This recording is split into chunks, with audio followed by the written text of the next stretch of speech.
दोस्तों, जब भी मिस्र यानी इजिप्ट की बात होती है तो लोगों के मन में यहाँ के रहस्यों के बारे में जानने की जिज्ञासा कुछ ज्यादा ही बढ़ जाती है। यहाँ के पिरामिड्स हों या फिर यहाँ के शासक, दोनों ही अपने ऊपर रहस्य की एक मोटी चादर ओढ़े हुए हैं।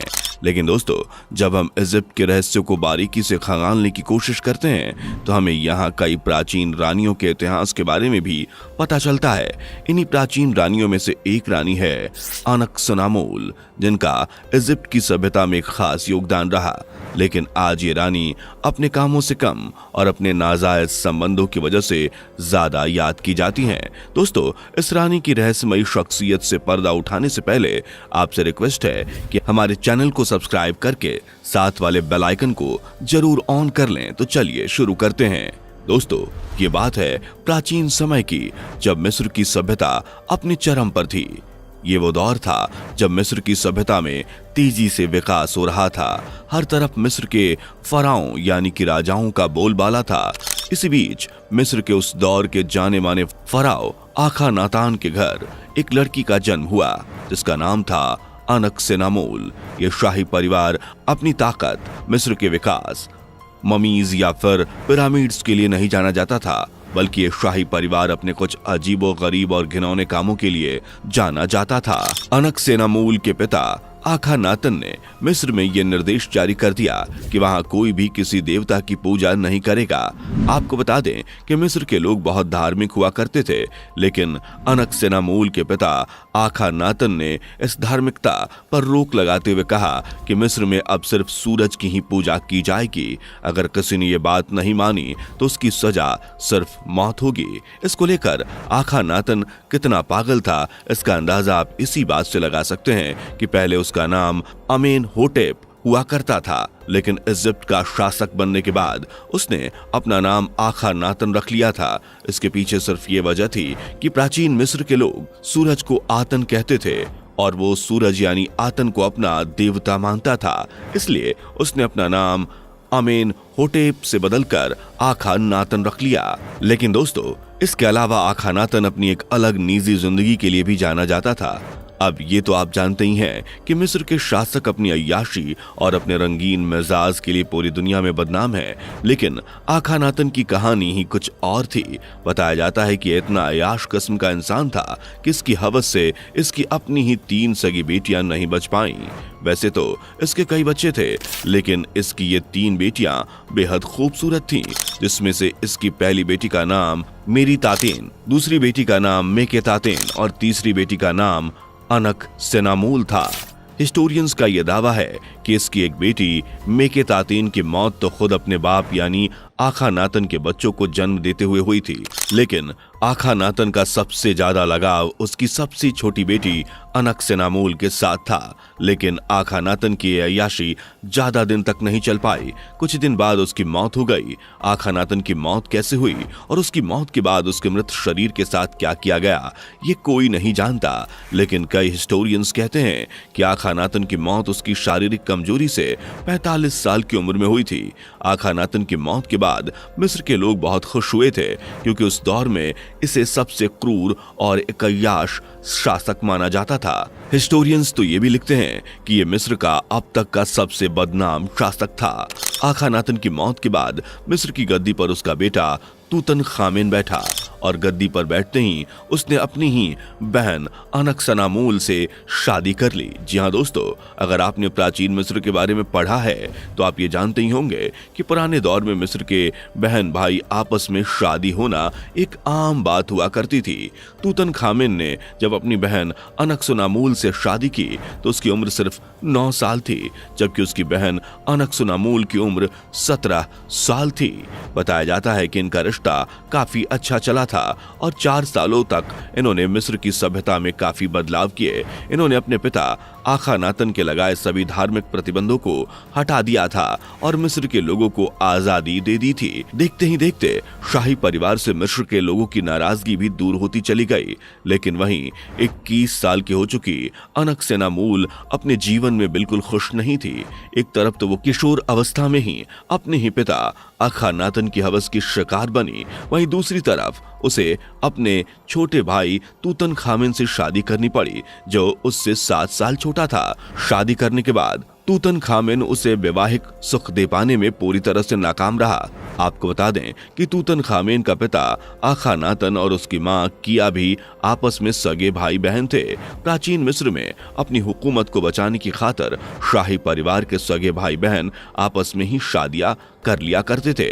इससे उनका मानना था कि हुकूमत किसी भारी व्यक्ति के पास न जाकर खुद के ही हाथों में रहती है।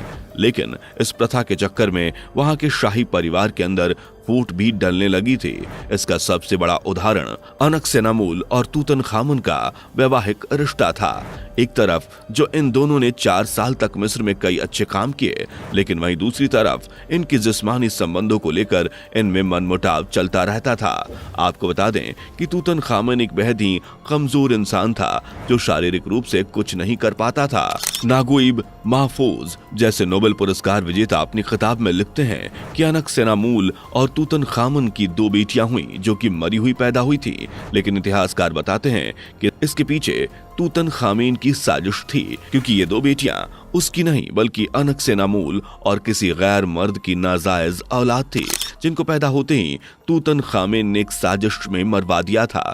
इसके बाद उसने इन बच्चियों की छोटी ममीज को बनवाकर अपनी मम्मी के साथ ही टूम्ब ऑफ तूतन खामिन में रखवाई थी। बताया जाता है कि ये 2 ममीज उसने अपने खौफ को दिखाने के लिए बनवाई थी, ताकि मिस्र में शाही परिवार की कोई भी रानी किसी गैर मर्द के साथ नाजायज संबंध न बना सके। इतिहासकार तो ये भी बताते हैं कि तूतन खामिन अपनी बहन यानी कि अपनी ही बीवी अनकसेनामूल को भी सबक सिखाना चाहता था, लेकिन वो कमजोर था और उसकी बहन अनकसेनामूल उससे ज्यादा ताकतवर थी। इस वजह से वो चाहकर भी अनकसेनामूल का कुछ नहीं बिगाड़ पाया।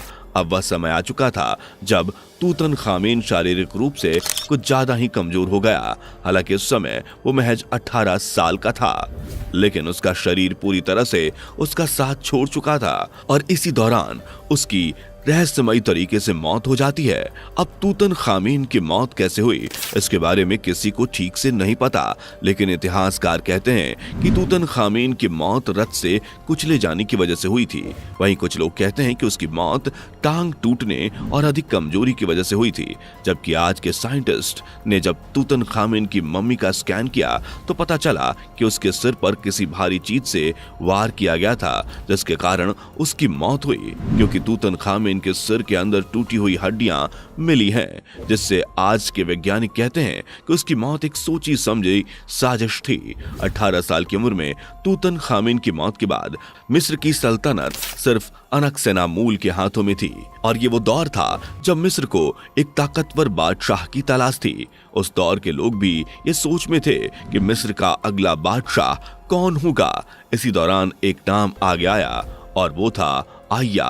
दोस्तों, उस समय में आया मिस्र का वो अधेड़ उम्र का बुढ़ा व्यक्ति था जो मिस्र की सल्तनत के लिए एक तरूप का इक्का साबित हो सकता था, क्योंकि आया इतना अनुभवी था जिसने कई बार न केवल अपनी ताकत से बल्कि अपने दिमाग से भी मिस्र की सल्तनत को बनाए रखा था। उस दौर में मिस्र का हर शासक कोई भी कदम उठाने से पहले आया से सलाह जरूर लेता था। रिश्तों में आया अनकसेनामूल का नाना लगता था, लेकिन अनकसेनामूल के प्रति उसकी नीयत खराब थी और मिस्र की सल्तनत के साथ वो अनकसेनामूल को भी पाना चाहता था। धीरे धीरे करके आया अनकसेनामूल पर दबाव बनाना शुरू कर देता है कि वो उससे शादी कर ले और वहां के लोग आया को मिस्र का काबिल बादशाह मान ले। लेकिन अनकसेनामूल अंदरूनी तौर पर यह नहीं चाहती थी कि उसका नाना यानी कि आया उससे शादी कर ले। उससे शादी करने के बाद वहां के लोग आया को मिस्र का नया बादशाह मान ले। इससे बचने के लिए अनकसेनामूल ने अपना दिमाग लगाया और हीती सभ्यता की तरफ एक खत भेजा।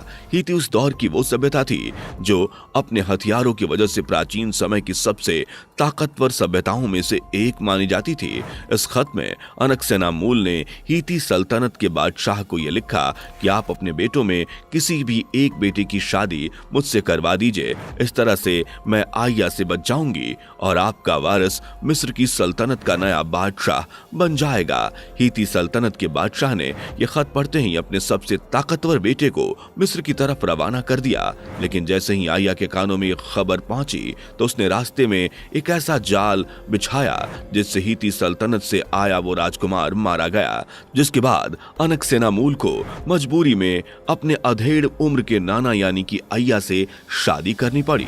ये पहली मर्तबा था जब कोई इतना अधेड़ उम्र का बुढ़ा व्यक्ति मिस्र की सल्तनत का बादशाह बना हो। कहा जाता है कि अनकसेनामूल इस शादी से बिल्कुल भी खुश नहीं थी, जबकि आया इस शादी से बहुत खुश था, जिसकी खुशी में उसने पूरे मिस्र के लोगों के लिए एक भव्य दावत का आयोजन किया। इनका यह रिश्ता कितने दिनों तक चला और आगे चलकर इनके बच्चे हुए या नहीं, इसके बारे में ऐतिहासिक किताबें खामोश हैं। लेकिन हैरानी की बात तो यह है कि इतिहासकार दावा करते हैं कि अय्या से शादी के कुछ महीने बाद ही अनकसेनामूल की मौत हो गई थी और जब उसकी मौत हुई तो वो 25 साल से भी छोटी थी। इसलिए इस रानी को न केवल इजिप्ट की बल्कि पूरे विश्व की सबसे बदनसीब रानी माना जाता है, जो केवल कुछ सालों तक ही जिंदा रही और इतनी छोटी सी जिंदगी में अपने बाप अखानातन की हवस की शिकार बनी और उसके बाद अपने छोटे भाई तूतनखामिन से शादी करनी पड़ी और अंत में उसे अपने ही नाना अय्या के साथ